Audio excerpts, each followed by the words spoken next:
Hey Nippers, it's me, Leptune. Today, I'm going to show you my strategy and what I do when I'm farming my decks in Chaos Zero Nightmare. Let's go. The very first thing you want to do is prepare.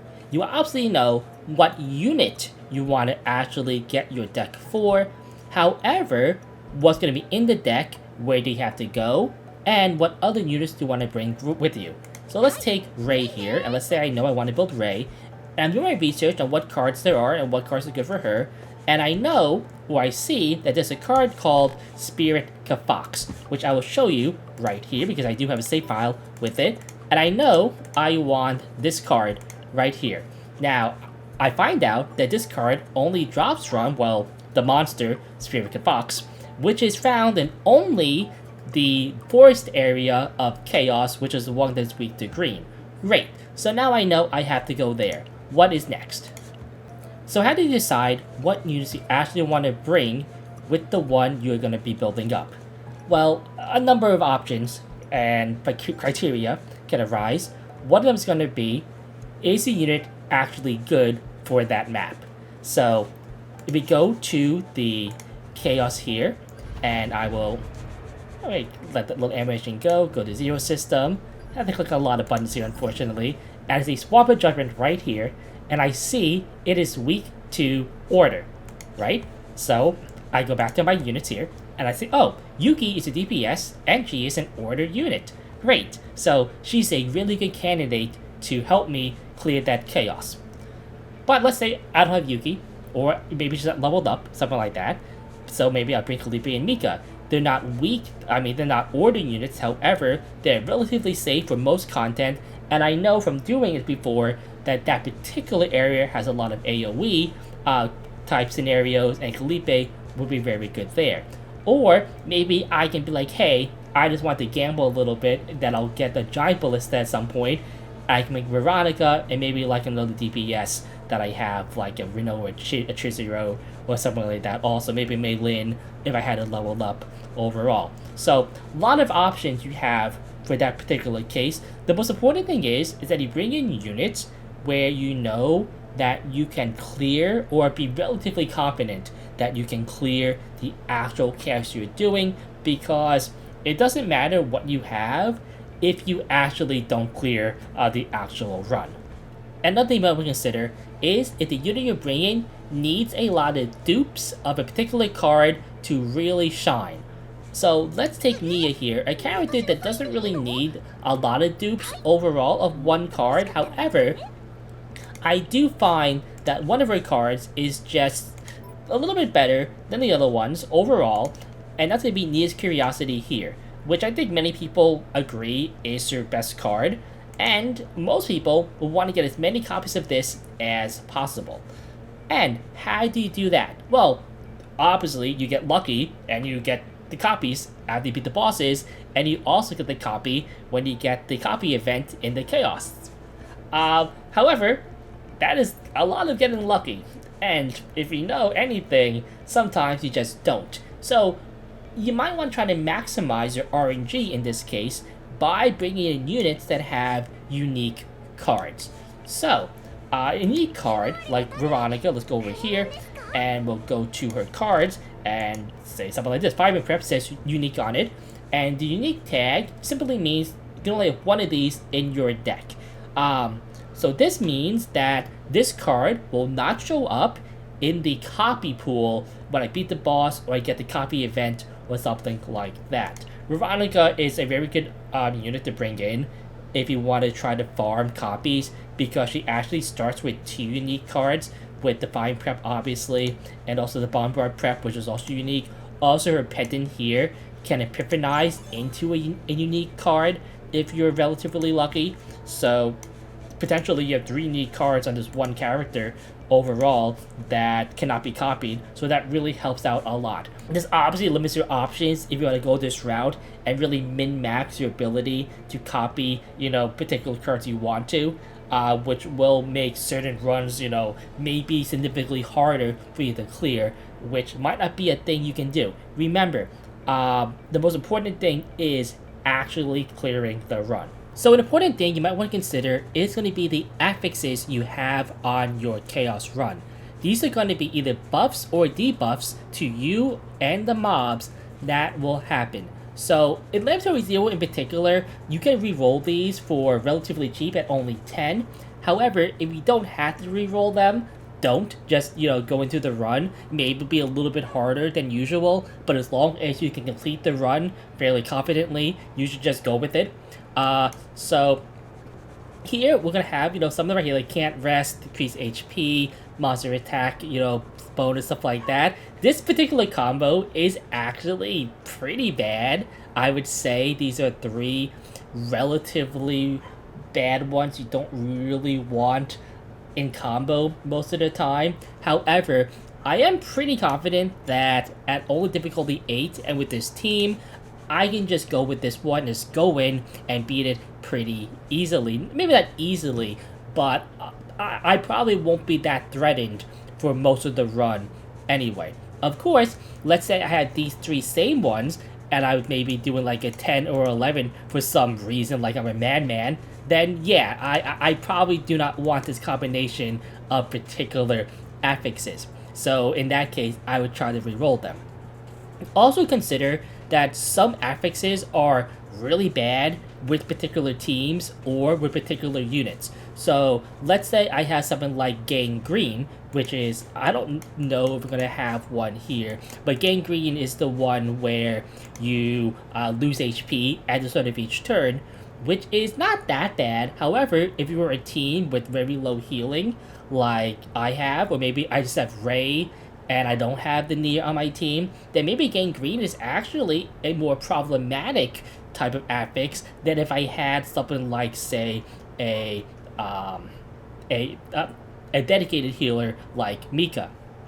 At the same time, maybe I have one that is going to be discard a card, which I know a lot of people really don't like because it's, not really fun to just lose a card randomly, but I do think people kind of overrate on how debilitating that particular affix is. However, some units, you really do not want that affix. So let's say I am using Veronica again, and again, because Veronica relies heavily on the ballista.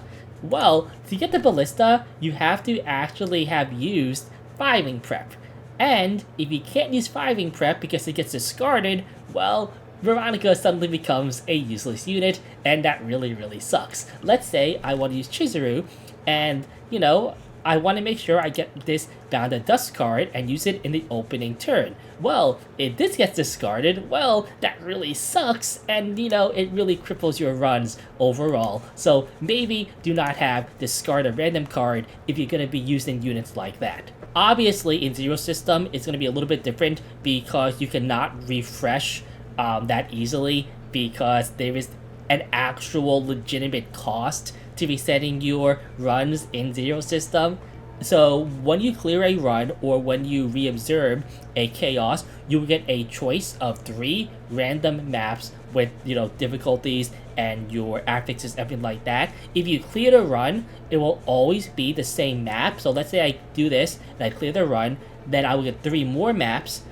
They will always be City of Mist, and they'll be at a higher level with new affixes and save data clear, stuff like that. All things you want to consider. So let's say I'm doing this swap, and the reason why I kept this one, even though the save data is a little bit lower at 11, be a 12, but I turn on the actual trauma mode. I did it because it does have a rare fate occurs of 50%, and I do know that the rare fate I really, really want to get in this case is going to be Guaranteed Monster card. Now, is it worth it to refresh this a bunch of times to get something like this? No, it's not. In fact, I do recommend that once you get like a decent swamp, not even even like a okay swamp or okay codex from your system that you can clear, just clear it, because again, the cost of resetting these is pretty high overall, unfortunately. And yes, I do think that the overall zero system here does cause a lot of burnout when you're chasing very specific decks, unfortunately. So that's something I do kind of wish they'll address in the future. But yes, you do have to pay attention to your affixes, and in some cases to your rare fate occurrence. So this is the team. I'm going in here in Untitled Judgment.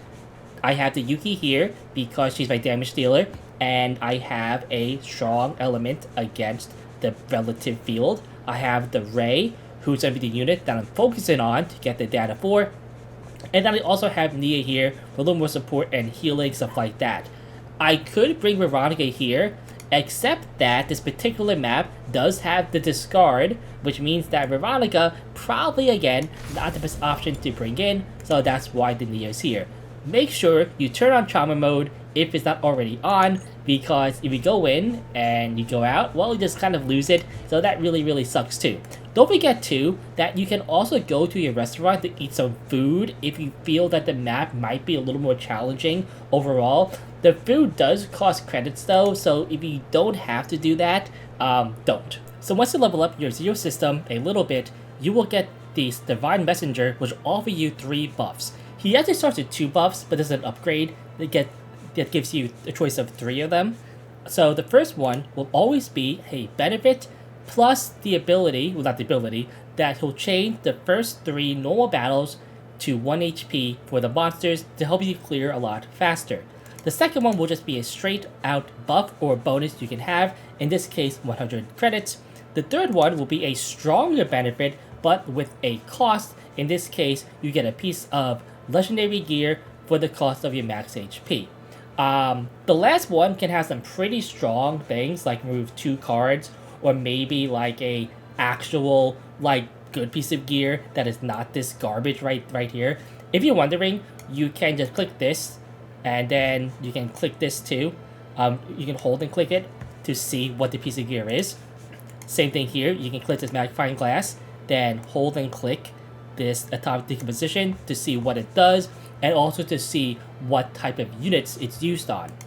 Because this is a Ray run, I am going to choose this one right here, so I can replace, let's say I want to replace this one right here.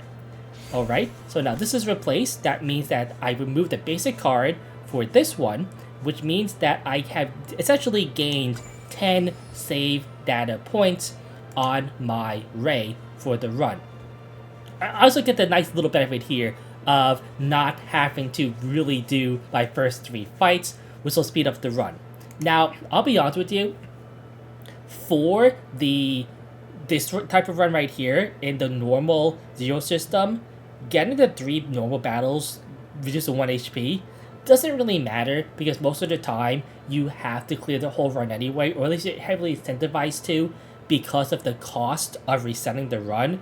But in Laboratory 0, where resetting the run is like non-consequential whatsoever, yeah, just reset the run if you get to a point where you know you're not going to get what you want, and just keep picking that first option unless one of the other 2 are just that much better, because if you value anything, it should be your time.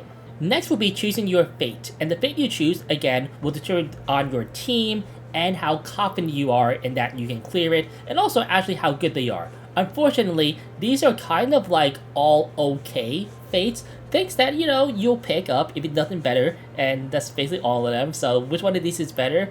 Yeah, debatable. Unfortunately, we did not get the monster card one, which was the one I really wanted for this case. But again, it doesn't really matter here unless you really have one that you really want to get. So just gotta pick the one that is best for your run and just move on. Next, you're gonna want to familiarize yourself with the map you are on. In this particular case, we're in the forest, or I believe it's called Swamp of Judgment, I believe. I don't know if we can find the name of the map here. It looks like, oh, here we go, yeah, Swamp of Judgment, right here. And first thing you usually want to do is find out where the tunnel is going to be. Now, in future versions of the event, or newer events, maybe there won't be a tunnel, but I do suspect there'll be a similar thing where you have to land on the particular spot to get a particular bonus. So, I found this right here, and for most cases, for the first part of the map, it is important to hit the tunnel because you have the option usually of getting very strong cards in it. Next thing I have to consider is what else am I going for here? In this particular case, I'm going for Spirit Kid Fox, which is an elite monster which will appear on the first map.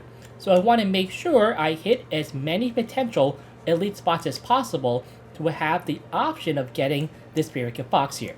Now, I'm looking here, and unfortunately, it looks like I can only hit one elite fight. Because I hit this one here, I can't hit this one, and if I hit this one, I cannot go down this way. It'd be really nice if this elite connected to the tunnel right here, but unfortunately it doesn't, so I can only hit one of them. Which, I'll be honest with you, is pretty unlucky. So now I decide which path is going to be the most beneficial. So, campfires without shops normally are only good for just healing if you really need it. Otherwise, just pass them over. Now, campfires though with shops, even early on, even if you don't need healing, can be kind of useful sometimes just to remove a card. So remember, in this run, I did pick up this Atomic Decomposition, which I will like to remove from my build. And if I had a campfire here with a shop, I could remove it. However, because I don't have one, unfortunately, I just have to rely on luck that I'm going to get one, a Spirit Kid Fox in one of these here, and two, that Atomic Decomposition is not going to epiphanize. So, unfortunately, starting off with a lot of RNG that need to go my way for this run to be a win in my books. In any case, it does look like if I go up top here, I'll hit this one elite, and I can move this way here and go this way. Unfortunately, if I take this path here, I will be able to go this over here. I'll be able to go here and then move this way. And, whoop, I can go down though and hit the tunnel right here, which is perfectly good, which does mean that going up top is a viable option. I only hit battle and these event stages with the elite stage also, and I do get the ability to hit the tunnel, which is great. Conversely, I can go at the bottom here, I'll be able to hit this empowered stage, which will give me more currency, but even though it's empowered, I still get the bonus of having the mob be of 1 HP, so it's a free extra currency. However, I hit a campfire, which I don't really need to hit. So, I think for me personally, this run, I want to go up top here and just go through everything and hit this tunnel right over here. So this is where, again, knowing the map and what you're targeting is really important. Because let's say in Laboratory 0, you know that the Mutant Sample event usually is going to be pretty early on in your map, and you want to try to get it before you hit the tunnel. In this particular setup right here, in the Swamp of Judgment, there is a replace event in it, but that one is much later on, like second half of the second map. City of Mist actually has a couple of replace events that you can get. One relatively early on in the first map, and another one a little bit later on in the first map, and there might also be another one later on in the second map also. So just knowing where these key events are and where these mobs are that you actually want to get maybe some items from or some cards from is also going to be important in just pathing out where you want to go. Another thing you want to consider is when to get out of the chaos when you run bricks. So right here, I have my forbidden card options, and this is normally when I know if I really want to continue or if I'm going to just kind of give up. Unfortunately, I am in the Codex, the Zero system right now, so I am, again, heavily incentivized to complete the run. So I'm going to pick Untitled Hunger here and just put it, hopefully we get maybe something for Nia overall, because in the off time, I did not get the Spirit Kid Fox card for Ray, so that run is over. So now I really only have Nia or Yuki, and since I did not get the Ecstasy of Violence forbidden card for Yuki, this is basically only going to be a Nia save file at the most. So, have to make the best at what I can do and just hopefully maybe get some good epiphanies, some good copies, and try to build from there. I highly recommend that you do not reset your Zero System codexes if you can help it, because again the cost is relatively high, and just try to pivot and make the best out of a bad situation like I'm doing right now. Eventually, you will come across a camp with a shop, and you really have to think about what you want to do in each particular one. In the first map, having shops is pretty rare, actually. It's actually not that uncommon not to get one until the one right before the boss. However, on the second map, they become much more plentiful. So, the remove card is the strongest option you have right here, and when you click on it, you have a number of options. You can remove a card, let's say, from a unit like that you're building up that you just don't want on it. So let's say I'm building Nia, and I just want to get rid of this stroke here, just to get out of the way because I know I don't want it in my final deck.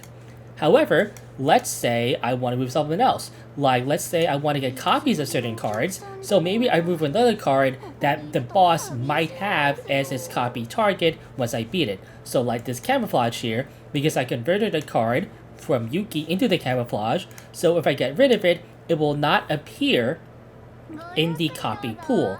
In addition to that, this camouflage was not epiphanized, so when the epiphanized cards are randomly chosen, like when I go into the battle and, Latent Epiphany activated, well, I kind of don't want this card to epiphanize over another card like this Mute Accent or this Soul Rip or this Adagio. So, I think the camouflage here is a pretty good option to get rid of.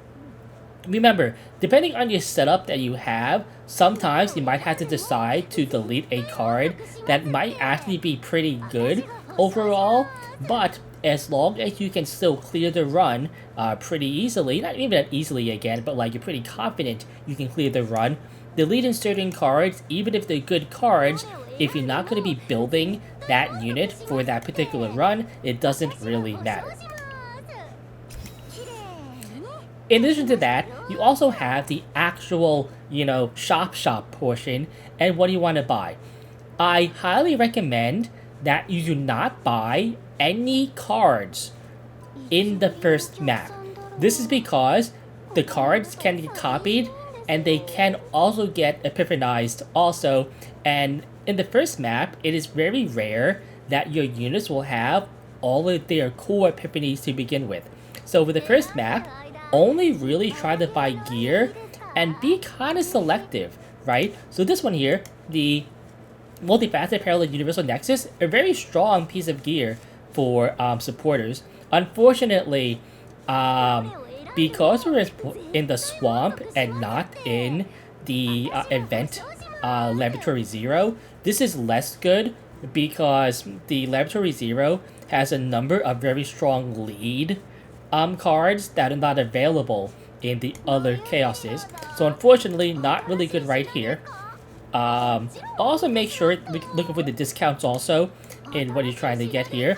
And remember, you don't have to buy anything if you find that none of the pieces of gear are that good. Like here, I think a lot of people would just jump on this gear bag and just buy it. But again, I would not buy any cards until we get to the second map, so I'm going to just leave it here, even though it is reduced a little bit, and it is a very good card. So yes, we didn't buy anything, but that's perfectly fine. Eventually, you'll also get a chance to copy a card when you defeat each boss. And for the first boss, you have to look at a couple of things. One, is the card on the unit you actually want to copy for. So in this case, we only really care about Nia, so this is the only card we really want to copy. Now, but let's say, for the sake of argument here, we want to copy a Yuki card. Well, this Trickery Strike here, not epiphanized, also maybe not the greatest card, probably don't want to copy it. This Prepare to Subdue, though, not epiphanized, but a very good card on her. And yes, even though we do have to work a little bit harder, get a little luckier to epiphanize both copies of them, we probably do want to copy it. But in this case, we only have one option, and it is the Nia card. So this card is epiphanized. It's not a Divine Epiphany, but it is a good version of the card. Maybe not the best card to copy overall, but one that I'm relatively okay with copying, so I will do that. On the second map, campfires with shops become much more plentiful. In fact, most of the campfires will have shops, I believe, as long as you have your codex leveled up, mostly. So having stuff to be able to move cards and also buy cards to fill up your overall deck how you want it will be a beneficial thing to have. Remember though, you don't have to buy cards. Instead, you can delete cards and use your save data or your faint memory that way instead. The second map will also have a tunnel. However, the tunnel on the second map will never have a card in it. It will always either be just some normal mobs or some elite mobs. And at the end, you'll have an option of picking one of 3 cards. You'll get a Divine Epiphany, and you'll get 100 credits. Whether or not you want to actually go into the tunnel will be determined by a few things, like if there's some event stages you really want to hit besides the tunnel, because you do lose out on some events if you decide to hit the tunnel also, how important it is to actually epiphanize something that you have, and so on. So not always needed or even the best option to hit the tunnel, but most of the time I would say it is something that you're going to want to do. Remember that you don't have to have perfect decks or even near perfect decks to clear all the content in the game. That's really only for leaderboard purposes. However, I know that psychology-wise that you really want to have the perfect deck, and that is why I myself am going for these insane decks that I don't really need, but just kind of nice to have. And there comes a point though where you have to be like, you know what, this is good enough. I don't need to beat myself up anymore. I don't have to suffer anymore. I have something that I am okay with. Like this raid deck right here, which I honestly should be okay with. The one I showed you before with the Spirit Fox already in it, right? I just don't have the right forbidden card that I really want, even though this one is also really, really good. I think, again, a lot of people would be very happy with this setup right here. So, yeah. Or maybe even something like this Yuki deck right here, right? I think a lot of people would be pretty happy with this. Or maybe something like this. So, like, even also a Choose Your deck I have, or this Renoa deck, I think a lot of people would be pretty happy with this also. So, yeah, I actually think I have a Renoa deck that has 2. I do have one that does have 2 Ecclesia Violences in it also, which is pretty nut. Unfortunately, it does have the shield also, but I think a lot of people, you know what, this is good enough, right? I'm perfectly fine bringing this deck into just about anything that I have. And we just, move on. So, also know that there comes a bit of a diminishing returns in when you're farming.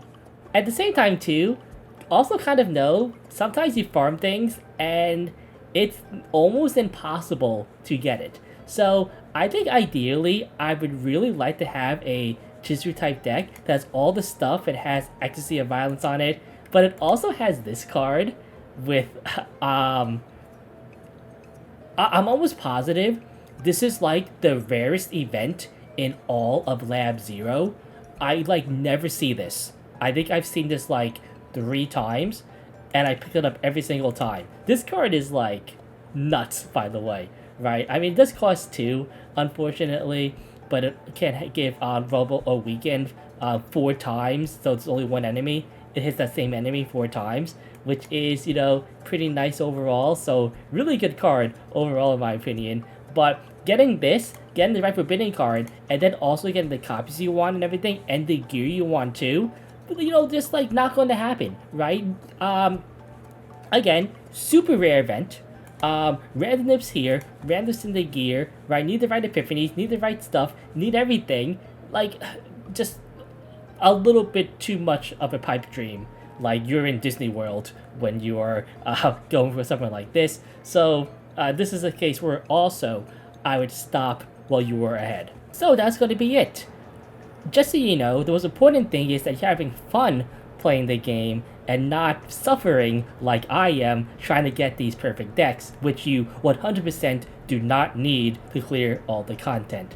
I really hope that Smilegate addresses the fatigue in running things like Zero System and the resetting and all of that sometime in the near future. Anyway, if you enjoyed this video, please give it a like, comment, subscribe, all that good stuff. I'm Neptune. It's been a good one. Till next time.